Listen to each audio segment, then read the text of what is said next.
Wait, are you unmuted? I just unmuted. Yeah. My God, I can never have a serious intro. Why would you? I don't know. Hello again, everyone. We're back. I'm joined tonight Hello. by Num Nums Hello. and Honey Lightning. Kind of fun. Honey's fine, I guess. All right, just Honey then. Yep. She's eaten. Much. So last Saturday, we went ahead and read about 4 chapters of Carmilla by Joseph Sheridan Le Fanu. So I decided that we're going to come back and read a couple more chapters. So let me just take a sip of my drink and we'll get started. Oh, sippy whippy. Ah, hell yeah, sippy whippy. All right. Chapter 5.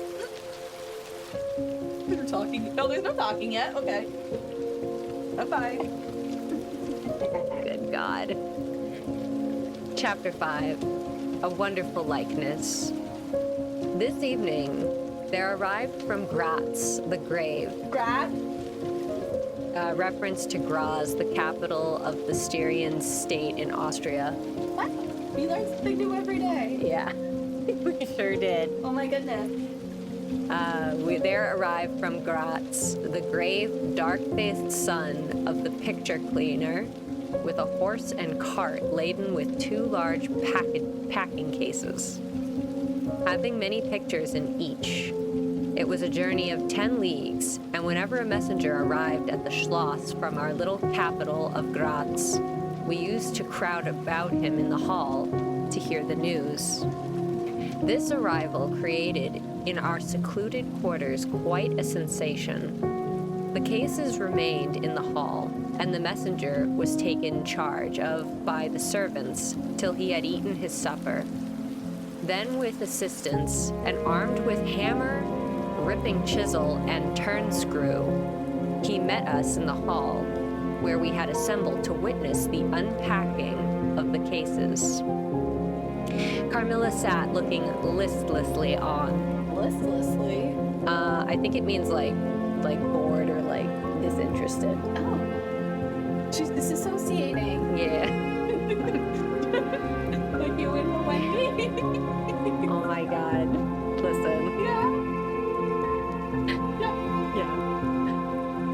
While one after the other, the old pictures, nearly all portraits, which had undergone the process of renovation, were brought to light.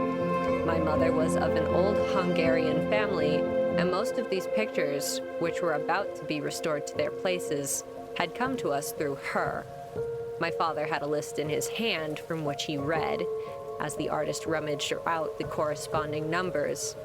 I don't know that the pictures were very good, but they were undoubtedly very, very old, and some of them very curious also. They had, for the most part, the merit of being now seen by me. I may say for the first time, for the smoke and dust of time had all but obliterated them. All right, girl. Oh my goodness. It's time for you to read. Yeah. Obliterated them. Oh my God, I have to learn how to read again. There's a picture that I have not yet seen. Said my father. In one corner on top of it is the name, as well as I could read, Marcia Karstein. Karnstein. Marcia? Is it Marcia? Marcia Karnstein. Marcia Karnstein. And the date, 1698. And I'm curious to see how it has turned out. Girl, why did you have me get started this? I can't read Karnstein. Isn't that like a main character's last name? Yeah, so I mentioned them. Oh my God. I mentioned them at Laura mentioned them at the very beginning of the story, and we made a joke. I was like, they'll probably be important. And you're like, nah. Marcia Karnstein is. Yeah. Karen. Are you good? No. Can you tell I'm not? I remembered it. It was a small picture about a Please. It was a small picture, about 1.5 feet high, and nearly square with... Yes? I was just shaking my Snapple, I'm sorry. It was a small picture, about 1.5 feet high and nearly square, without a frame, but it was so blackened by age that I could not make it out. The artist now produced it with evident pride. It was quite beautiful. It was startling. It seemed to live. It wasn't the effigy of Carmilla. So what is effigy? Because wasn't she Camilla earlier? Did she change her name or was it a typo? I think when it was Camilla, it was a typo because I went back and reread it and it was Carmilla with an R the other times. Interesting. Okay. I was like, ooh, secret identity? Effigy, as used here, meaning a model likeness. So it's a really pretty picture of the girly. Yeah. Carmilla, dear, here's an absolute miracle. Here you are, living, smiling, ready to speak in this picture. Isn't it beautiful, Papa? And see, even the little mole on her throat, girl. Yes. Papa. Papa has her mole on her throat. Why do you know? It's like Kurosawa noticing Adachi's ear mole. Yes. And Cherry and Ericchio noticing Mina's. Yeah. Budokan. That's some good content. We love them gays noticing the birthmarks. My father laughed and said, It certainly is a wonderful likeness. but he looked away. And to... Why is that so Okay. He looked away, he laughed, and he's like, yeah, that's what I'm just like. Not that I can picture it, but you know what I mean. Yeah, and he looked away, and to my surprise, seemed but little struck by it, and went on talking to the picture cleaner, who was also something of an He does not care about his gay little kid. No. Well, he probably just thinks they're... I don't know. I just don't think he noticed. Was also something of an artist, and discord with intelligence about the portraits or other works, which his art had just brought out into light and color. While I was more and more lost in wonder the more I looked at the picture. Will you let me hang this picture in my room, Papa? I asked. Certainly, dear. He said, smiling. I'm very glad you think it's so like... I'm very glad you think it's so like... It must be prettier even than... It must be prettier even than I thought it. If it is. My God, he does not. Thank you, honey. You have to read slowly with some of these guys. Yeah. The grammar is slightly different than nowadays. It definitely is, because what is he babbling about? So he's like, it must be even prettier than I thought if it is. Than I thought it if it is. So it's a pretty picture. Yeah. I'll translate it. I got this. It's pretty. The young lady did not acknowledge this pretty speech. Me neither.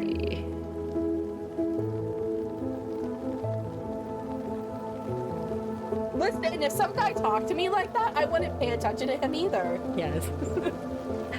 The young lady did not acknowledge this pretty speech, did not seem to hear it.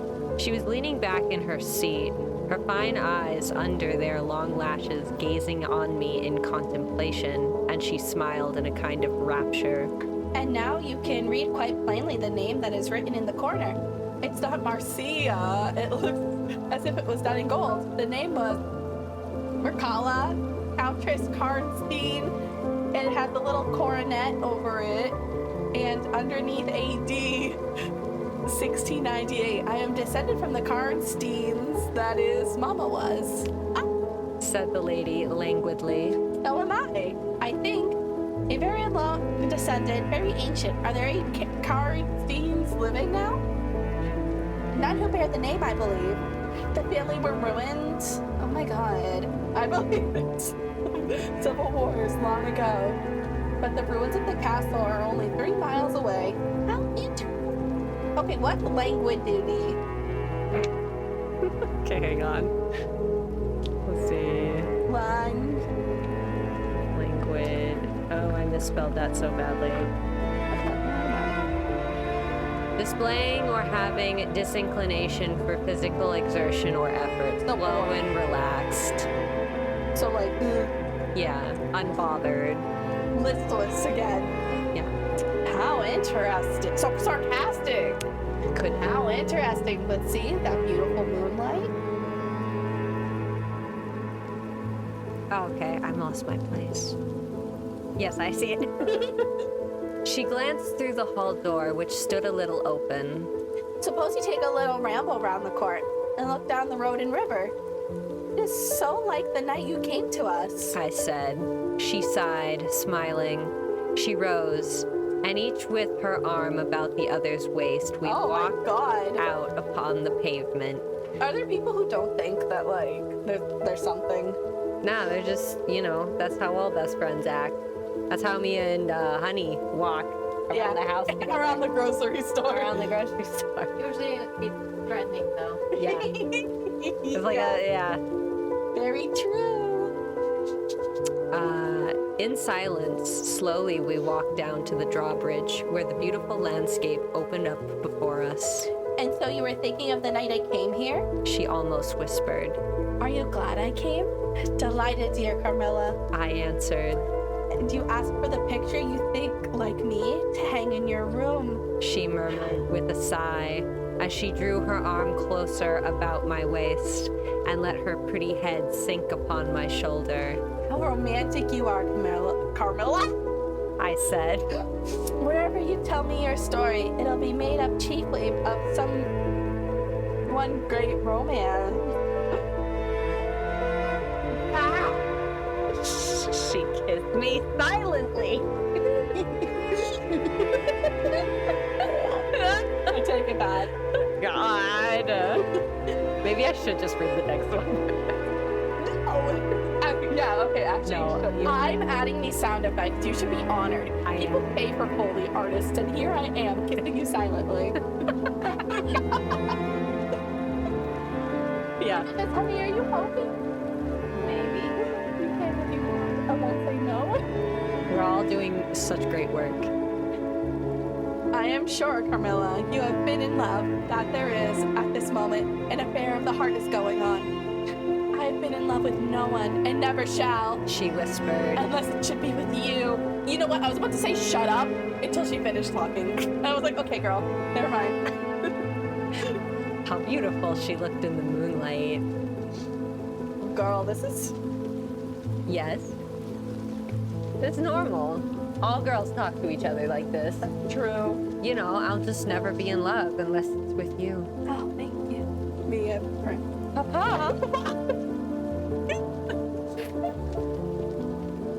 Oh my god. Is Dracula also public domain? Yes. Oh my god. We read the Yuri, we'll read the Yowie later. Crawling up the wall like a lizard. The bisexuals. Yeah, let's go. Okay.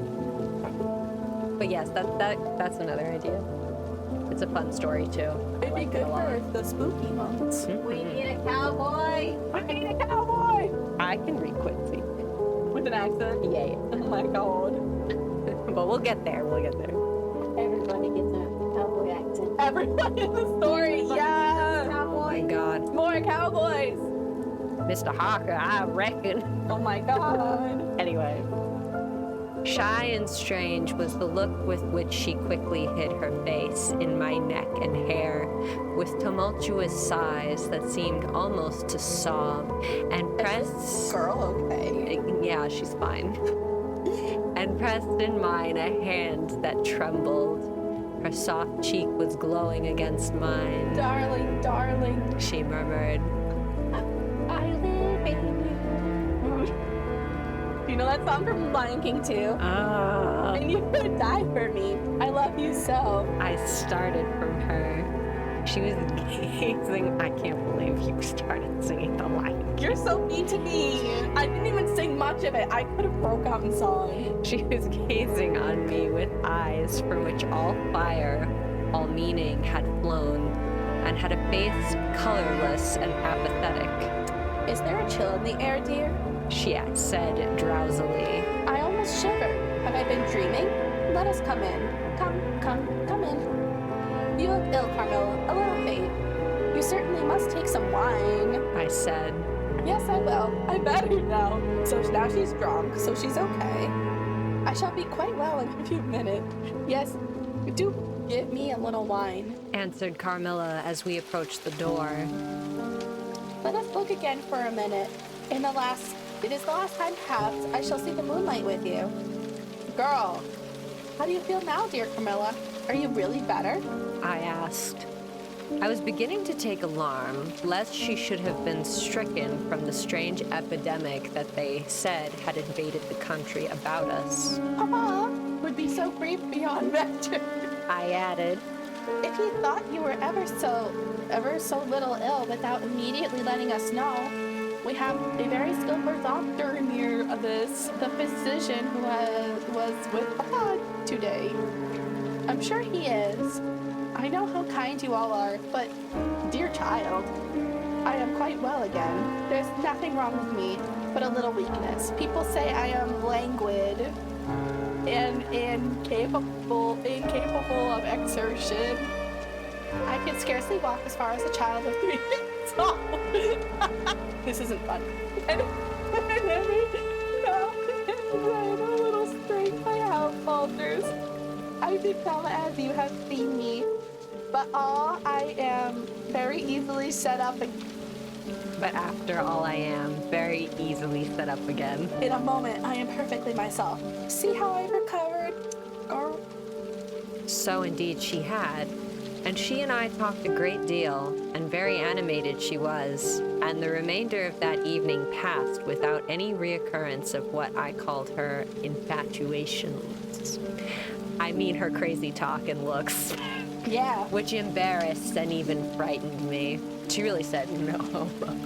She did. What is this?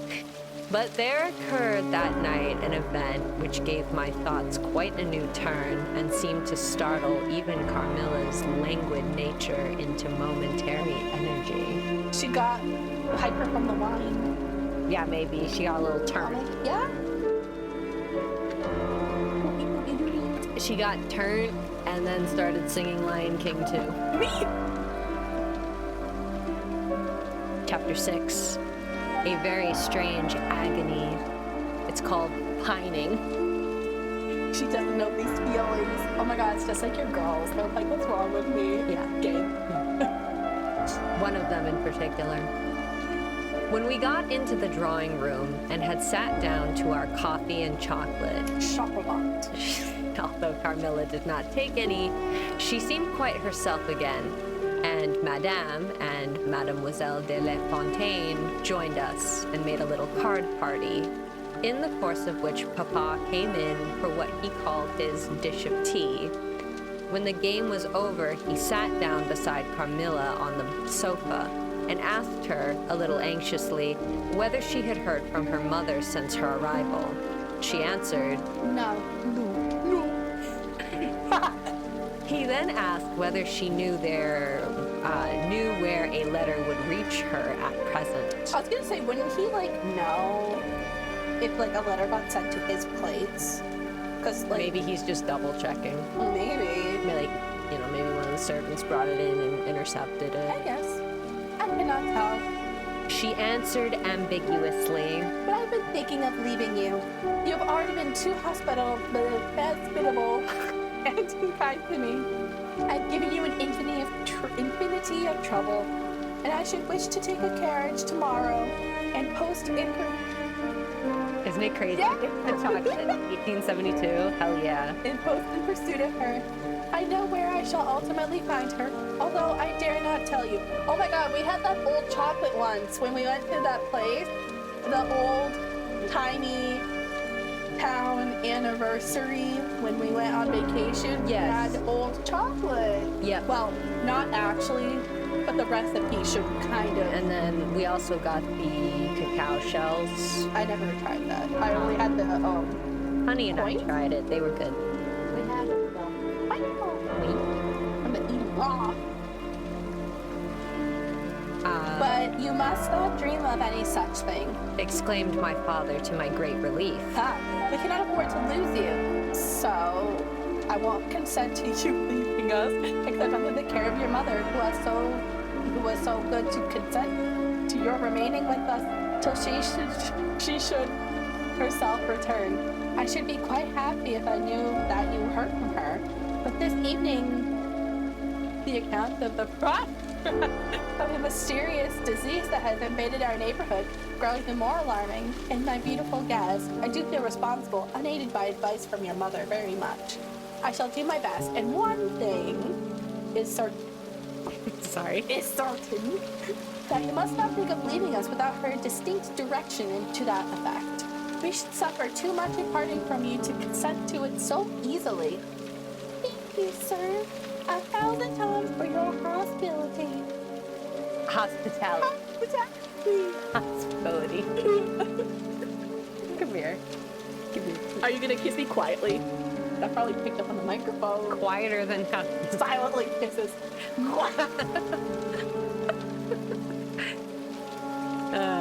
Where was I? Oh, she answered, smiling bashfully. You have all been too kind to me. I've seldom been so happy in all my life before. As in your beautiful chateau, have I seduced you under your care in the society of your dear daughter. Yes, you did great. Everyone should be glad I did not pronounce that word really weirdly. Chateau. So he gallantly, in his old-fashioned way, kissed her hand. Thanks. Stop it. I was gonna give you a refund. Oh my god. You don't deserve it. Thank you. Smiling and pleased at her little speech, I accompanied Carmilla as usual to her room and sat and chatted with her while she was preparing for bed. Do you think, I said at length, that you'll ever confide fully in me?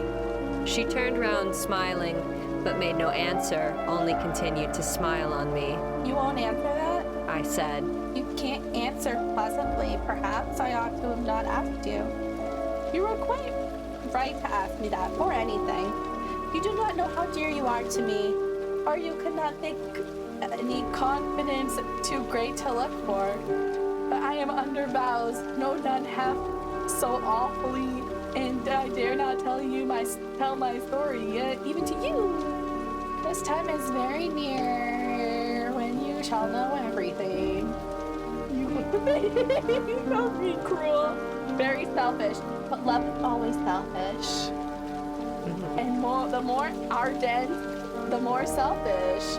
How jealous I am, you cannot know. You must come with me, loving me to death, or else hate me and still come with me, and hating me through death and after. There's no such word as indifference in my apathetic nature. Now, Carmilla, are you going to talk your wild nonsense again? I said hastily. No, I, silly little fool I am full of whims and fancies. For your sake, I shall talk like a sage. Were you ever at a ball? Oh my god, are they gonna go to a dance? I don't remember. I think they just talk about it. No, how you do run on. What is it like? How charming must it be? I almost forgot. It was years ago and it wasn't with you. I laughed. You're not so old. Your first ball can hardly be forgotten yet. I remember everything about it with an effort. I see it all as divers see what is going on above them, through a medium, dense, rippling, but transparent. There occurred that night what has confused the picture and made its colors faint. I was all but assassinated in my bed, wounded here. She touched her breast. But never was the same since. You were near dying? Yes, very. A cruel love, a strange love, which would have taken my life. Love will have its sacrifices. No the web series. Oh my god! Brought to you by Kotex. No sacrifice without blood. Let us go to sleep now. I feel so lazy. How can I get up just now and lock my door?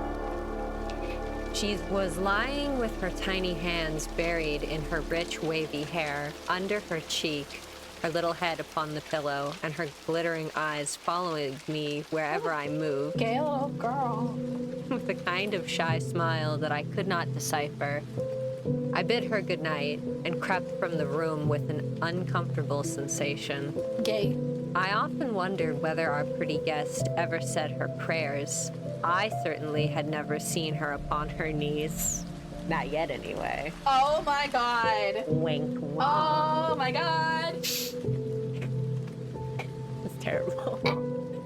In the morning, she never came down until long after our family prayers were over, and at night... She's scared of it. Me too. Possibly. I would avoid it.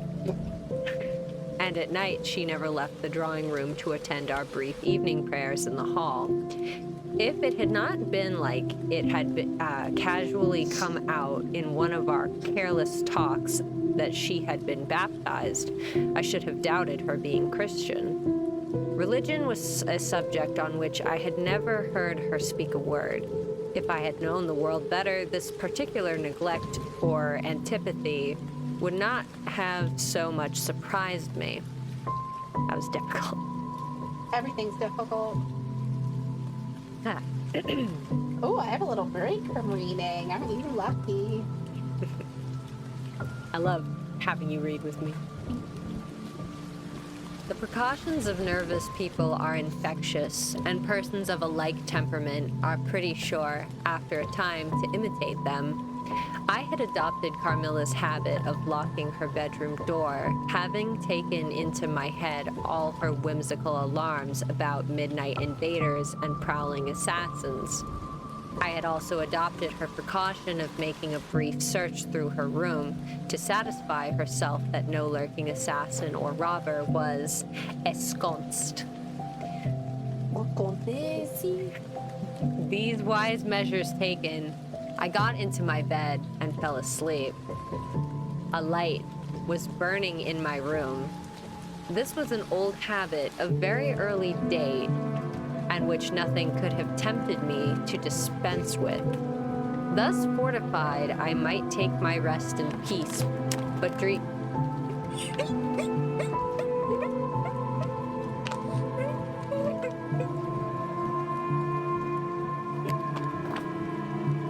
Ew.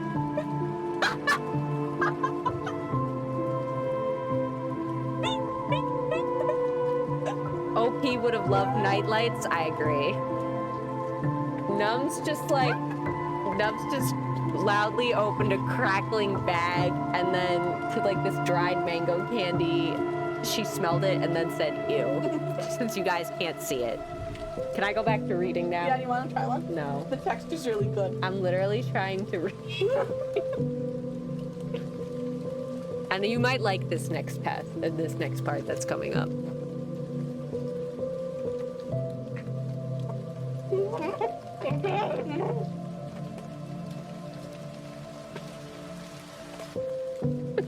You good?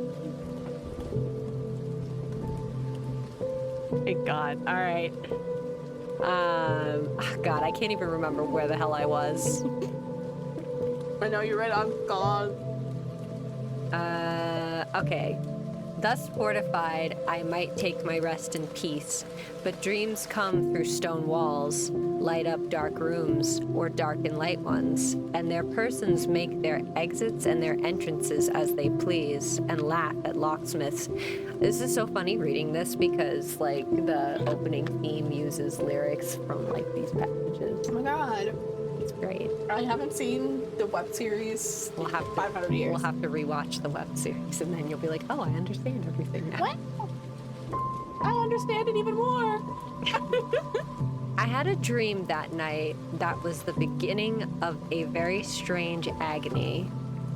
I cannot call it a nightmare, for I was quite conscious of being asleep, but I was equally conscious of being in my room and lying in bed precisely as I actually was.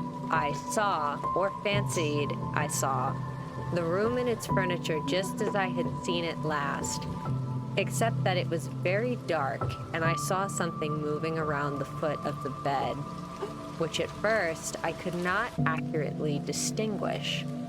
but I soon saw that it was a sooty black animal that resembled a monstrous cat. Oh my god, I would let it on my bed. Like, okay. Come on, baby. That's Gustav from The Vampire Lover. Yeah. Was it Gustav like gray? I don't know. I think he was like kind of a like brownish gray tabby. Let him on the bed. Yeah. The sleep paralysis demon. Yeah. Tiki. Tiki. These are all cats we know. Anyway, Not Gustav. That's from something. We do not know Gustav. well, we know of him. It appeared to me about 4 or 5 feet long, for it measured fully the length of the hearth rug as it passed over it, and it continued toing and froing with the lithe, sinister restlessness of a beast in a cage. I could not cry out, although, as you may suppose, I was terrified. Its pace was growing faster, and the room rapidly darker and darker, and at length so dark that I could no longer see anything of it but its eyes. I felt it spring lightly on the bed. The 2 broad eyes approached my face, and suddenly I felt a stinging pain as if 2 large needles darted, an inch or 2 apart, deep into my breast. I waked with a scream. Yes. Did you want to add anything? No. Oh, okay. I waked with a scream. The room was lighted by the candle that burnt there all through the night, and I saw a female figure standing at the foot of the bed, a little on the right side. It was in dark, loose dress, and its hair was down and covered its shoulders. A block of stone could not have been more still. There was not the slightest stir of respiration. As I stared at it, the figure appeared to have changed its place and was now nearer the door, then close to it. The door opened, and it passed out. I was now relieved and able to breathe and move. My first thought was that Carmilla had been playing me a trick, and that I had forgotten to secure my door. I hastened to it and found it locked as usual on the inside. I was afraid to open it. I was horrified. I sprang into my bed and covered my head up in the bedclothes and lay there more dead than alive till morning. Sleepy. Sleepy, girl. No. Someone bit her tit. It was a cat. That's relatable. But yeah, like, from the old legends of, I think, I don't know, like the stereotype that like Dracula can turn into like a wolf or a bat, and Carmilla is like a panther or something. I'd let her in my room. Yeah, because you're gay. For cat? Yeah. Yeah, I love cats. You're gay for cat.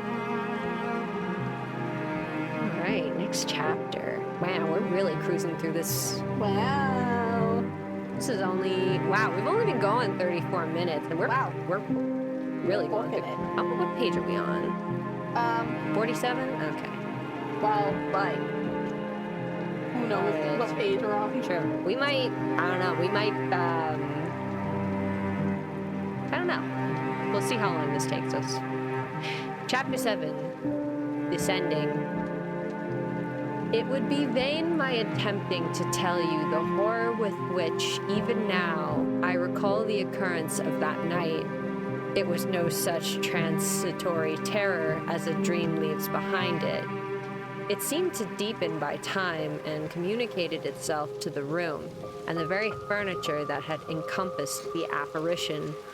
I could not bear next day to be alone for a moment. I should have told Papa, but for 2 opposite reasons.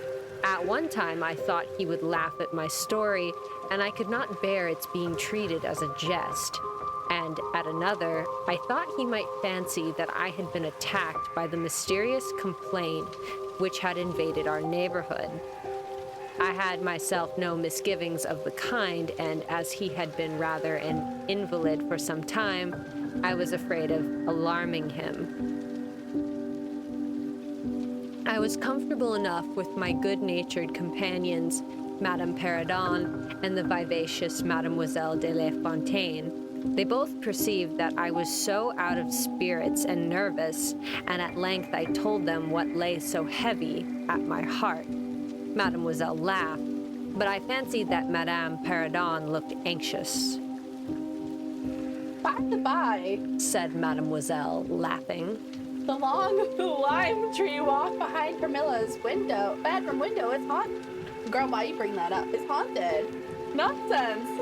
The lime tree's haunted? How did it get there? How did the lime tree get there? I don't know, girl. Oh my god. You're such a good sport. Nonsense, exclaimed Madame, who was probably thought the theme rather inopportune. Who tells that story, my dear?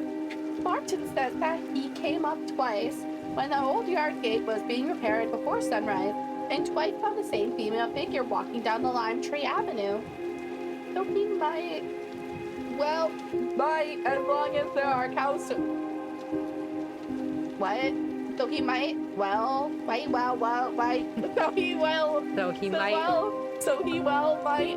as there are cows to milk in the river fields, said Madame. I dare say, but Martin chooses to be frightened, and never did I see a fool more frightened.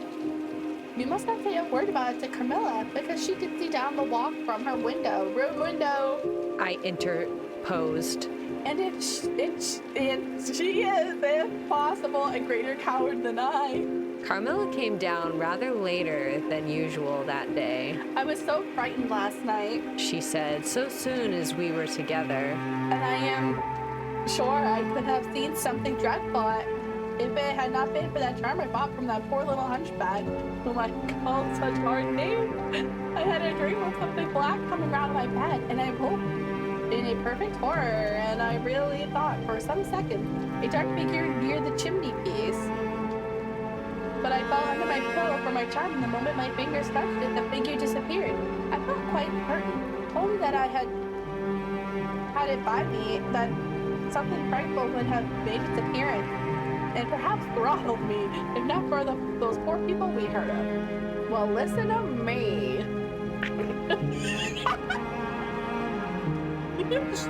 Yeah? I began and recounted my adventure, at the recital of which she appeared horrified. And had you the charm near you? She asked earnestly. No, I had dropped it into a china vase in the drawing room. Why'd you throw it in there? But I shall certainly take it with me tonight. And you have so much faith in it. I don't know, maybe she thought it was dumb after all. Good. At this distance of time, I cannot tell you or even understand how I overcame my horror so effectually as to lie alone in my room that night. I remember distinctly that I pinned the charm to my pillow. I fell asleep almost immediately and slept even more soundly than usual all night. Next night, I passed as well. My sleep was delightfully deep and dreamless, but I waked with a sense of lassitude and melancholy, which, however, did not exceed a degree that was almost luxurious. Well, I told you so, said Carmilla when I described my quiet sleep. I had such a delightful sleep myself last night. I pinned the charm to the breast of my nightdress. It was too far away the night before. I am quite sure it was all fancy except the dreams. I used to think that evil spirits were made dreams, but our doctor told me it is no such thing. Only a fever passing by, or some other malady, as they often Malady. Malady. Milady. I was gonna say, girls just break into each other's rooms and stare at each other. Yeah. And the doctor's like, so normal, guys, don't worry. No. As they often do, he said, not set the door, and not being able to get in passes on with that alarm. It's just like the Prince of Egypt movie, when they mark the doors with blood, right? I think I'm making a connection here. I think I'm doing it. Yeah, okay. And then they killed everyone. You're still reading. And what do you think that charm is? said I. It has been fumigated or immersed in some drug, and it is an antidote against the malaria. She answered. Then it acts only on the body. Certainly. Don't you suppose that evil spirits are frightened by bits of ribbon or perfumes of a druggist's shop? No. These calm plates wandering in the air begin by trying the nerves and so infect the brain. But before they can seize upon you, the antidote repels them. Then I am sure that what is a charm? Can you imagine people believing that a charm prevents mosquitoes? Oh my god, yeah. Yeah. I would pin those charms all over me. And the antidote repels them. Then I am sure that the charm has done for us. It is nothing magical. It is simply natural. I should have been happier if I could have quite agreed with Carmilla, but I did my best, and the impression was a little losing its force. For some nights, I slept profoundly, but still every morning I felt the same lassitude and a languor weighed upon me all day. I felt myself a changed girl. A strange melancholy was stealing over me, a melancholy that I would not have interrupted. Dim thoughts of death began to open, and an idea that I was slowly sinking took gentle and somehow not unwelcome possession of me. If it was sad, the tone of mind which this induced was also sweet. Whatever it might be, my soul acquiesced to it. Thank God I didn't read that. So basically, like, she's able to sleep through the night, but a depression is coming over her. She gets sad because she sleeps. And, like, she's slowly thinking about death. And That's normal. something weird's going on. It's those intrusive thoughts. I experience those too. I would not admit that I was ill. I would not consent to tell my papa or to have the doctor sent for.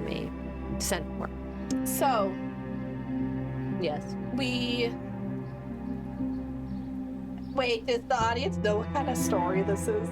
I mean, I told them it was a vampire story last stream that predated Dracula. Do we know details? What kind of details? They don't do the dirty No, tank. that's not what. I don't know what you're asking. Okay, do we know do we know when the vampire is coming in and who the vampire is, or is that a mystery to the audience? I think it's pretty obvious. Okay, so guys, we know Carmella's been eating all them girls, and she's been keeping this one safe, but now she's gaining an eater. Well, It's like, I thought she's so obsessed with her, she was picking off other people to eat, yeah. so she could still be gay. Well, so if we think about some of the things that she's mentioned here and there, right? She has this strange burning obsession with our main character. Yeah. And she's mentioned several times, like, the two of them dying together, the two of them being reborn after death, the two of them becoming one. It's a love like Romeo But and Juliet. no, stop singing. So, like, she's eating the other girls for nourishment, but in my interpretation is like she's trying to, like, transform Laura. That's really romantic. She wants her to become a cat girl too. Yeah.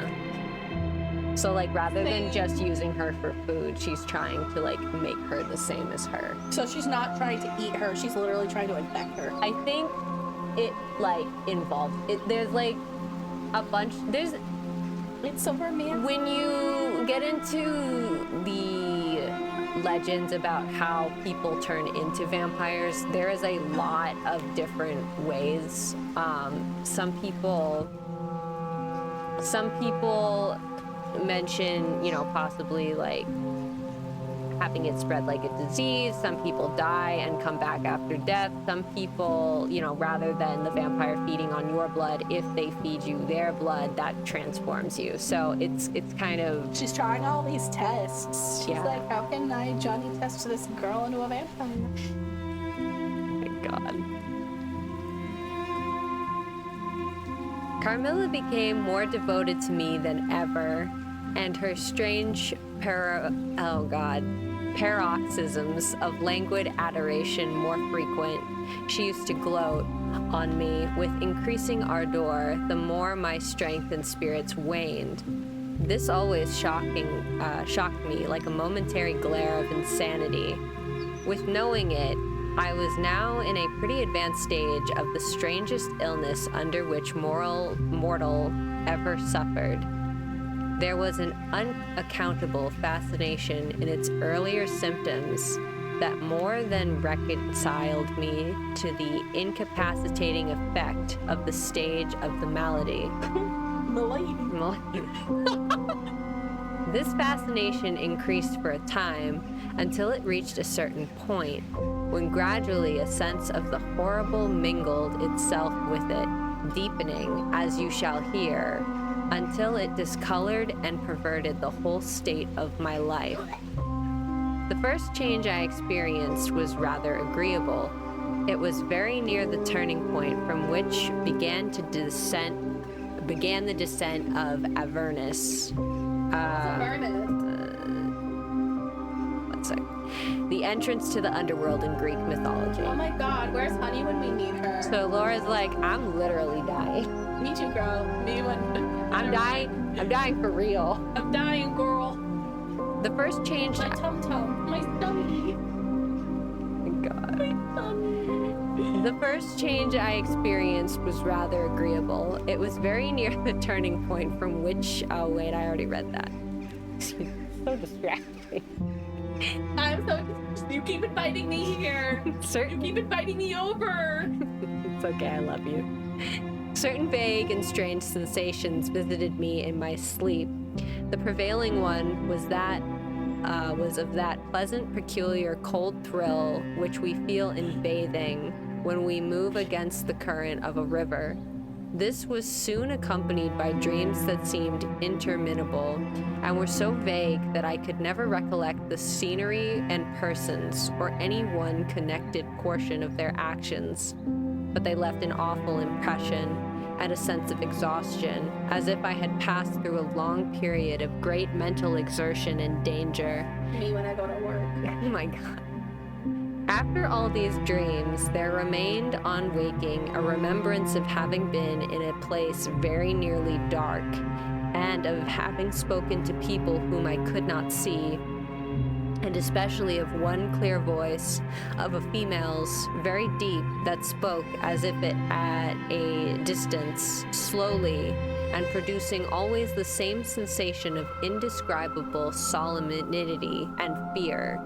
Sometimes there came a sensation as if a hand was drawn softly along my cheek and neck. Sometimes it was as if warm lips kissed me, and longer. Oh my god. And longer and more lovingly as they reached my throat. Girl, oh my god. What is this? Just what do you Dreaming. mean? Yeah. Her erotic dreams. Yeah. Girl, this is a lot. Of fun. Yeah, it's a lot of fun. Alright. But there the caress fixed itself. My heart beat faster. My breathing rose and fell rapidly. God. With each full drawn. Oh my god. A sobbing that rose into a sense of strangulation supervened and turned into a dreadful convulsion in which my senses left me and I became unconscious. This is a lot. Yeah, she's not doing great. Oh. Maybe she is. She's like it. Maybe she's into it. I think she's into it. It was now 3 weeks since the commencement of this unaccountable state. My sufferings had, during the last week, told upon my appearance. I had grown pale, my eyes were dilated and darkened underneath, and the languor which I had long felt began to display itself in my countenance. My father asked me often whether I was ill, but with an obstinacy which now seems to me unaccountable, I persisted in assuring him that I was quite well. In a sense, this was true. I had no pain. I could complain of no bodily derangement. My complaint seemed to be one of the imagination or the nerves, and horrible as my sufferings were, I kept them with a morbid reserve, very nearly to myself.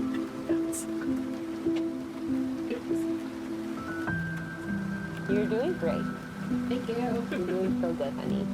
Well, Other honey. other honey, my beloved, There you go. my bestie, whom I would also no homo kiss. But also homo, yes. Yeah. Okay. Aren't they so cute? Kept them. Okay. It could not be that terrible complaint which the peasants called the upire, for I had now been suffering for 3 weeks, and they were seldom ill for much more than 3 days, when death put an end to their miseries. Carmilla complained of dreams and feverish sensations, but by no means of so alarming a kind of as mine. I say that mine were extremely alarming. Had I been capable of comprehending my condition, I would have invoked aid and advice on my knees. The narcotic of an unsuspecting influence was acting upon me, and my perceptions were benumbed. Benumbed. Ooh, we got a new illustration coming up Oh soon. my god. And more reading. Do you want me to read for a while, or you want to do it together? Okay. I'm going to tell you now of a dream that led immediately to an odd discovery. One night, instead of the voice I was accustomed to hear in the dark, I heard one sweet and tender, and at the same time terrible, which said, Your mother warns you to beware of the assassin. At the same time, a light unexpectedly sprang up, and I saw Carmilla standing near the foot of my bed in her white nightdress, bathed from her chin to her feet in one great stain of blood. Ew. It's normal. Don't worry, please. Here's another engraving. This one's drawn by D.H. Friston. Engrave, my god. The girly pops. I wanted to see her blood everywhere. I wakened with a shriek, possessed with the one idea that Carmilla was being murdered. I remembered springing from my bed, and my next recollection is that standing on the lobby crying for help.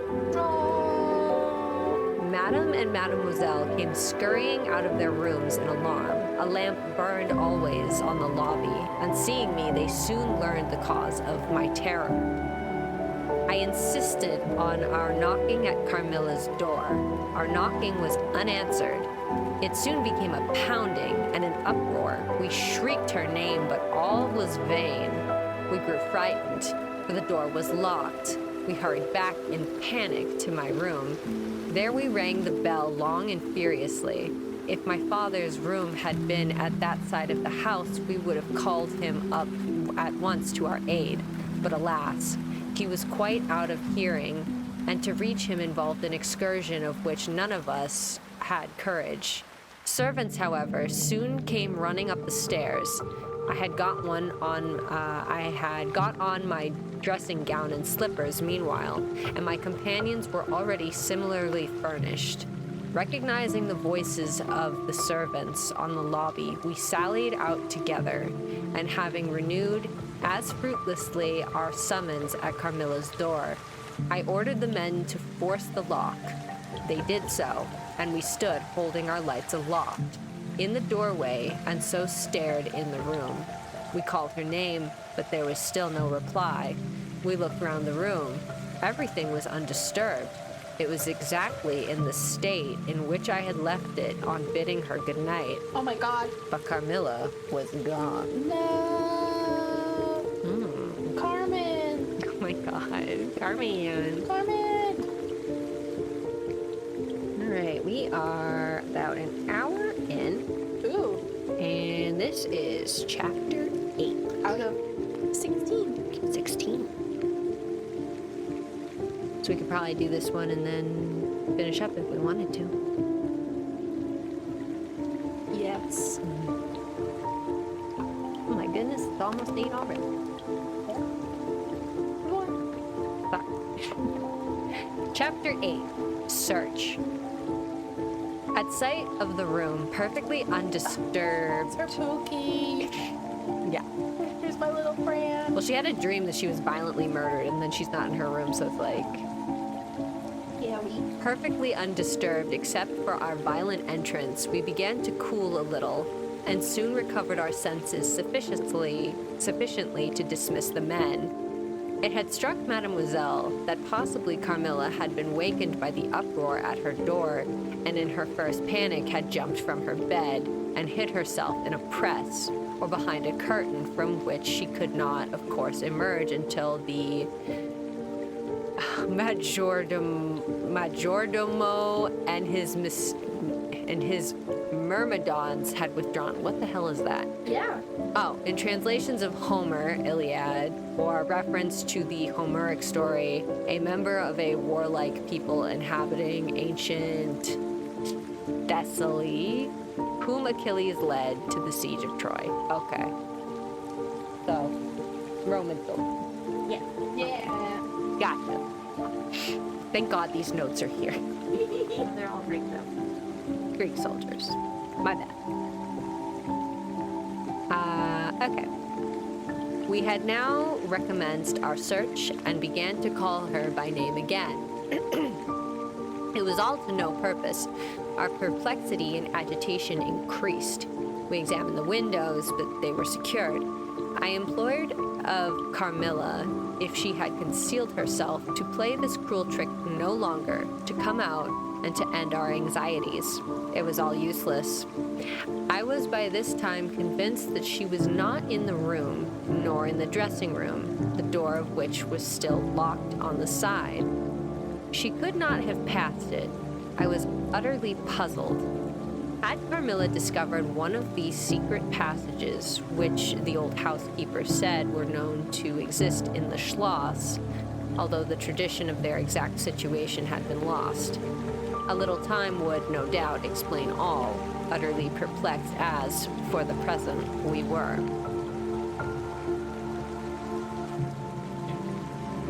It was past 4 o'clock, and I preferred passing the remaining hours of darkness in Madame's room. Daylight brought no solution of the difficulty.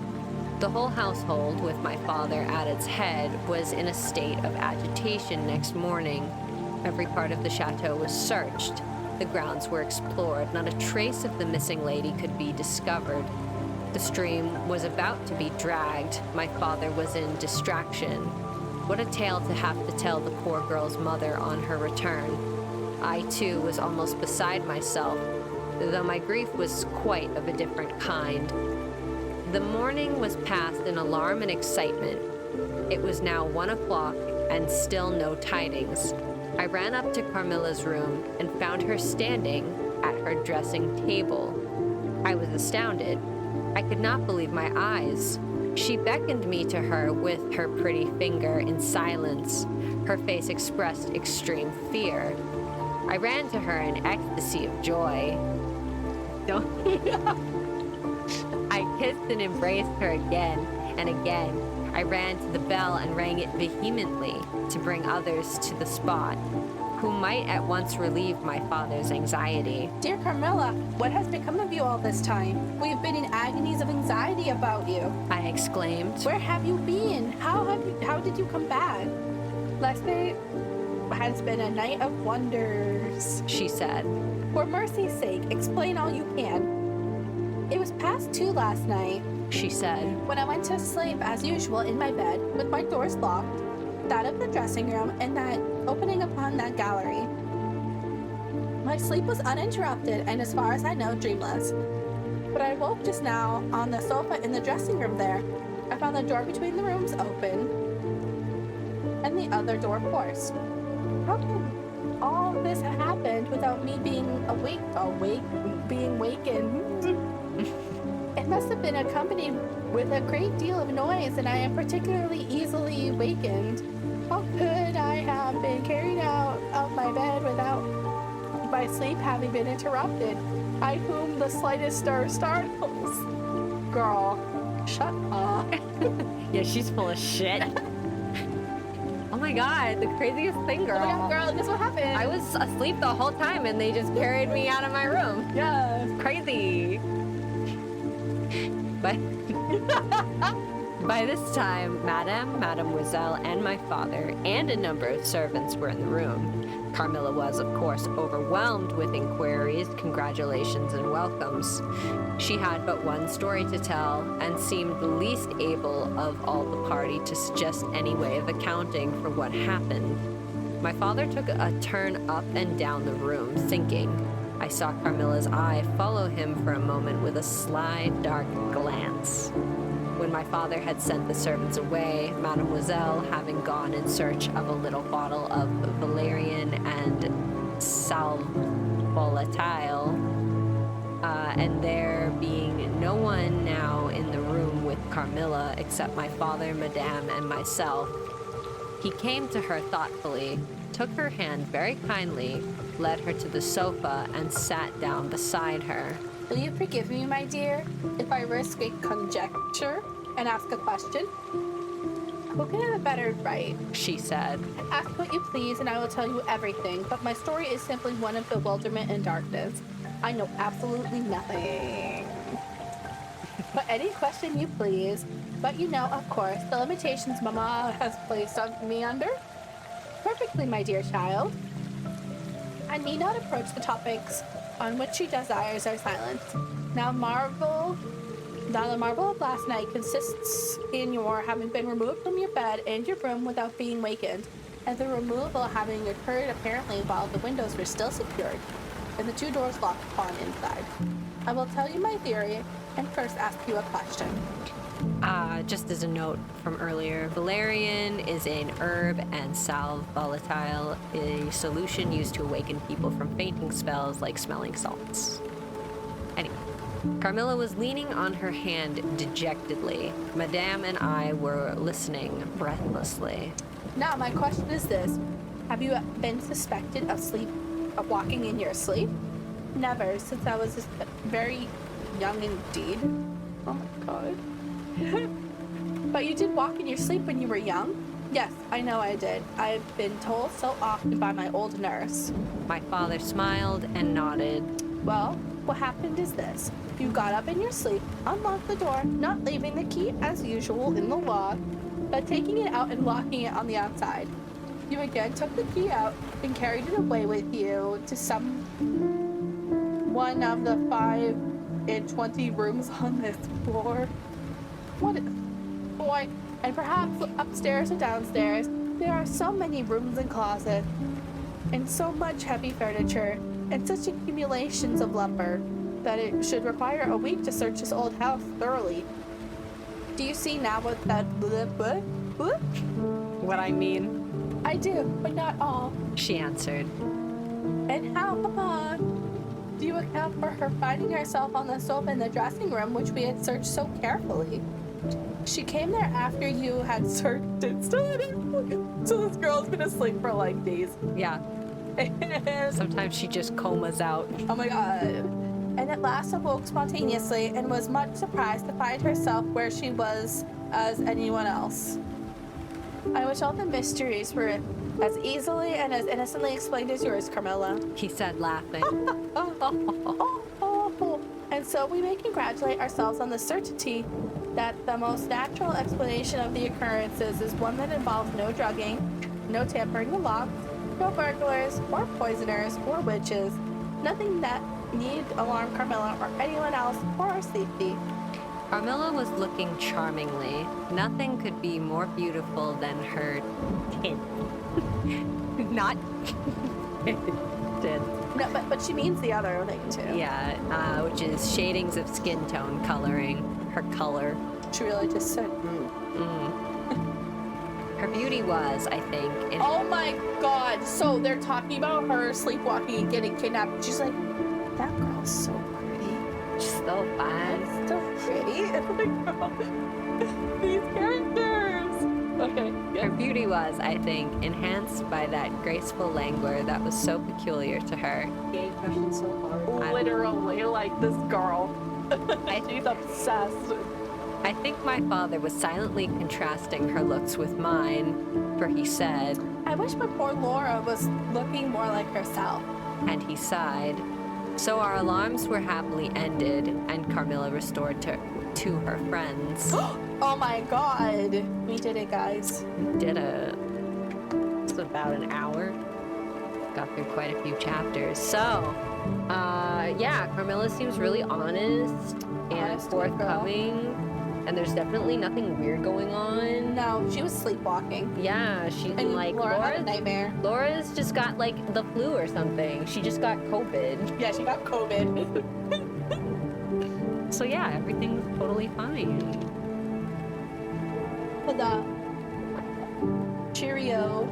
Did you want to read one more chapter? Do you wanna? I wouldn't mind. Okay. They're pretty short. And this is page 58.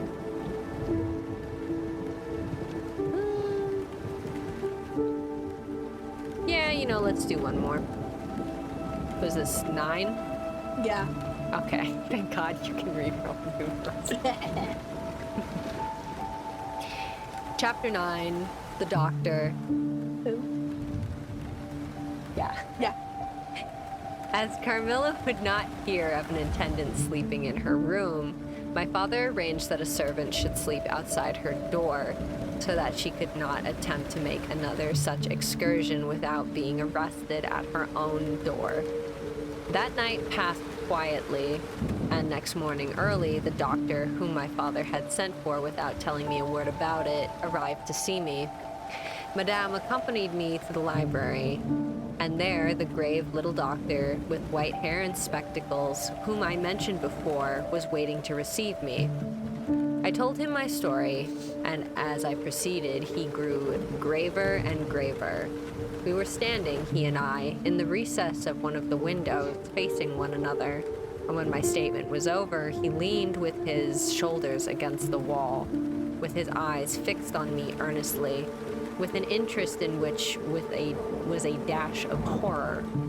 After a minute's reflection, he asked Madame if he could see my father.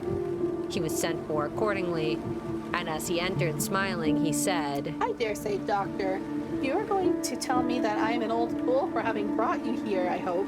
I am. But his smile faded into a shadow as the doctor, with a very grave face, beckoned to him.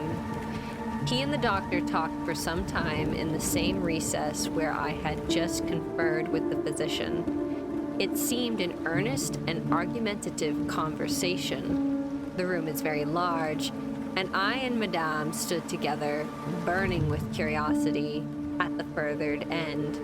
Not a word could we hear, however, for they spoke in a very low tone, and the deep recess of the window quite concealed the doctor from view. And very nearly my father, whose foot, arm, and shoulder only could we see. What? He's like standing, I guess, like half, or like just around the corner, so you can only see like... Yeah. Oh. And the voices Oh, were... you got that. Oh, Yeah, like that. Thank you, honey. And the voices were... Oh god, I lost my place again. The voices. Were, I suppose, all the less audible for the sort of closet which the thick wall and window formed. After a time, my father's face looked into the room. It was pale, thoughtful, and I fancied agitated. Laura, dear, come here for a moment. Madame, we shan't trouble you. The doctor says at present. Accordingly, I approached, for the first time a little alarmed, for although I felt very weak, I did not feel ill, and strength, one always fancies, is a thing that may be picked up when we please. My father held out his hand to me as I drew near, but he was looking at the doctor, and he said, It certainly is very odd. I don't understand it quite. Laura, come here, dear. Now attend to Dr. Spielberg and recollect yourself. You mentioned a sensation like that of two needles piercing. the skin, somewhere about your neck, on the night you experienced your first horrible dream. Is there still any soreness? None at all. I answered. Can you indicate with your finger about the point at which you think it occurred? Very little below my throat. Here. I answered. I wore a morning dress, which covered the place I pointed to, Now you can satisfy yourself. said the doctor. You won't mind your papa's lowering your dress very little. It is necessary to detect a symptom of the complaint under which you have been suffering. I acquiesced. It was only an inch or two below the edge of my collar, God bless me, so it is. exclaimed my father, growing pale, You see now with your own eyes. said the doctor with a gloomy triumph. What idiot? I exclaimed, beginning to be frightened. The hickey. Nothing, my dear lady, but a small blue spot about the size of the tip of your little finger. That's huge. What? That's huge. I thought it was gonna be like a pimple size. Like, girl, that's big. About the size of the tip of your little finger. And now, He continued, turning to Papa. the question is, what is best to be done? Is there any danger? I urged in great trepidation, I trust not, my dear. answered the doctor. I don't see why you should not recover. I don't see why you should not begin immediately to get better. That is the point at which the sense of strangulation begins. Yes. Oh, sorry. I okay. answered. And recollect as well as you can. The same point was a kind of center of that thrill in which you described just now, like the current of a cold stream running against you. Oh my God! You know what this reminds me of? Alvin and the Chipmunks in the Wall. Or whatever that movie's called. I haven't seen that in years. I want to watch it. Oh my god. I don't know where we can stream all the my Alvin. God. I don't know where we can Oh stream. my I god. don't know where we can stream all the Alvin and the Chipmunks movies, Oh but I my think we should look God. into that. Oh my god. Oh my god. I think I was here, right? No. Oh, it may have been. I think as it was. Hey, you see? I, You see? he added, turning to my father, Shall I say more to Madame? Certainly. said my father. He called Madame to him and said, I find my young friend here far from well. It won't be of any great consequence, I hope, but it will be necessary that some steps be taken, which I will explain by and by. But in the meantime, Madam, you will be so good as to not let Miss Laura be alone for one moment. It is the only direction I need give for the present. It is indispensable. We may rely upon your kindness, Madam, I know. added my father. Madame satisfied him eagerly. And you, dear Laura, I know you will observe the doctor's direction. I shall have to ask your opinion upon another patient whose symptoms slightly resemble those of my daughter, and that have been detailed to you. Very much milder in degree, but I believe quite of the same sort. She's a young lady, our guest, but as you say you will be passing this way again this evening, you can't do better than to take your supper here, and you can then see her. She does not come down till the afternoon. I wonder why. I thank you, said the doctor. I shall be with you then about 7 this evening. And then they repeated their directions to me and to Madame. And with this parting charge, my father left us and walked out with the doctor. And I saw them pacing together up and down between the road and the moat on the grassy platform in front of the castle, evidently absorbed in their earnest conversation. The doctor did not return. I saw him mount his horse there. Oh my God, he rode on a horse? I thought he would have rode in a carriage. I didn't think he'd be riding a horse. What do you think carriages are pulled by? Pulled is different than riding. What's your problem? I mean, he's just one guy. Yeah. You were acting like the I mean, one doctor. You can't afford like a coach. Those are for rich people. No, doctors are rich. Yeah, he's rich enough for a horse, not a coach and team and a coachman. Maybe. How expensive are they? Expensive. Are you sure? It's like owning a Lamborghini today. Oh, I was like, you should rent one for me. Oh my God. The doctor didn't return. Take his leave. Okay, I saw him mount his horse there, take his leave, and ride away eastward through the forest. Nearly at the same time, I saw the man arrive from Dranfield with the letters and dismount and hand the bag to my father. In the meantime, Madame and I were both busy, lost in the conjecture as to the reasons of the singular and earnest direction which the doctor and my father had concurred in imposing.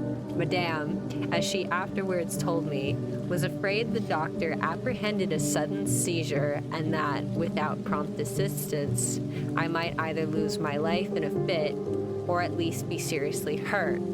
This interpretation did not strike me, and I fancied, perhaps luckily for my nerves, that the arrangement was prescribed simply to secure a companion who would prevent my taking too much exercise or eating unripe fruit, Oh my God. or doing any of the 50 foolish things to which young people are supposed to be prone.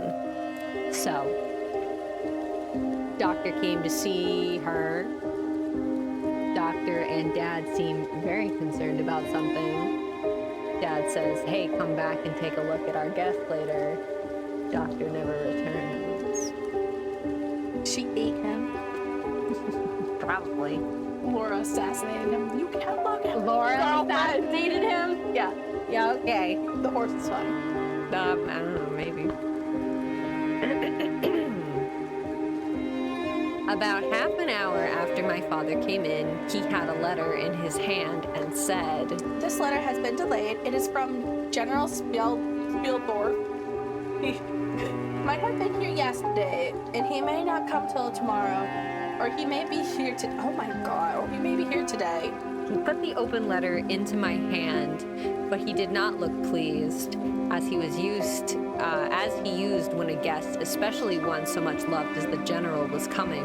On the contrary, he looked as if he wished him at the bottom of the Red Sea. Ooh. There was plainly something on his mind which he did not choose to divulge, Papa, darling, will you tell me this?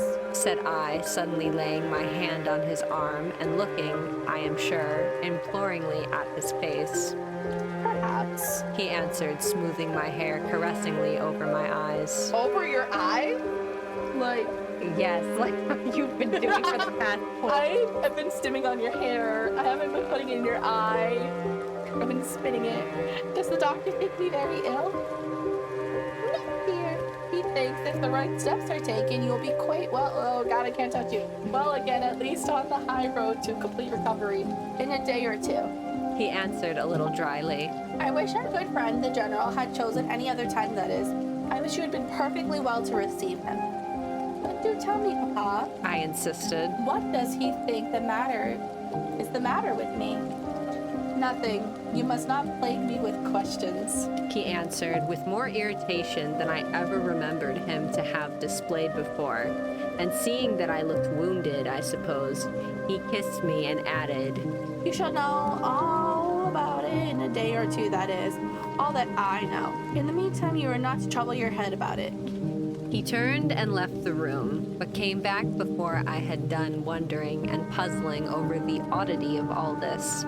It was merely to say that he was going to Karnstein and had ordered the carriage to be ready at 12, and that I and Madame should accompany him. He was going to see the priest who lived near those picturesque grounds upon business, and as Carmilla had never seen them, she could follow when she came down with Mademoiselle, who would bring materials for what you call a picnic, which might be laid for us in the ruined castle.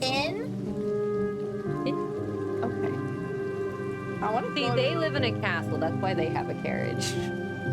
but in a ruined castle. Yeah, they can eat inside. It makes me think of in Baldur's Gate 3, the place, it's like all crappy. Yeah. They wouldn't want to have a picnic there. I want to find a picnic place like that. Okay.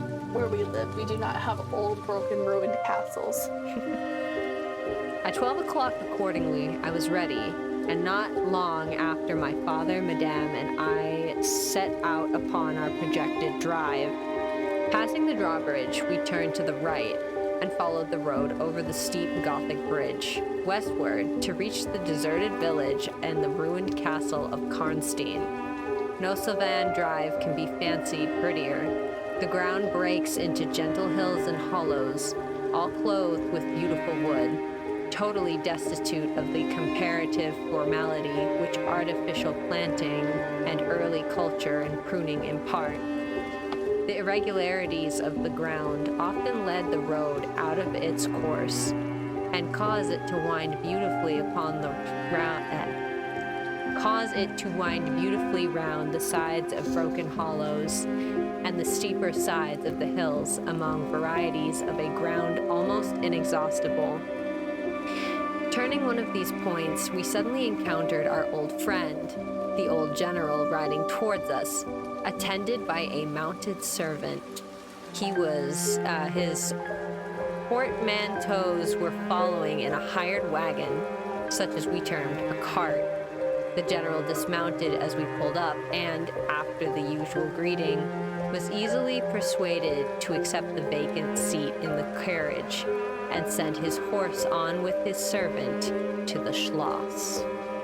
So if he's riding in a wagon, does it mean he's like the cowboy that Honey wants? What? Wagon. Oh, well, it's a hired wagon, so I mean, I He get. brought cowboys with him. Oh my God, sure. You know what? Why not? Yeah, the general is a gang of cowboys. So they're all heading to Castle Karnstein. What's happening? Something's happening. Oh no! Something spooky ooky. How cool. So we will. Yeah, very swaggy, as the kids say. Oh my god, actually the kids don't say that. They say sus and sigma. Well, What the sigma? this story is definitely quite sus. Yeah, I guess you could say You that cringing at me? Carmela is a sussy baka. She is. All right, well, I think that is a pretty good amount that we've read for tonight. We're all the way up to chapter 10. Good job, everyone. Bereaved. That'll be fun. We'll pick up there next week. Yes. Yes. Thank you for anyone who is joining in and listening. It was a lot of fun. Thanks, everyone. I hope you guys had fun too. Honey's asleep. She's dead to this world. That's okay. That probably put this on some of my packages. I'm like, do I wake her? She's awake. Okay. All right. My trash. Good night, everyone. Good night. Bye.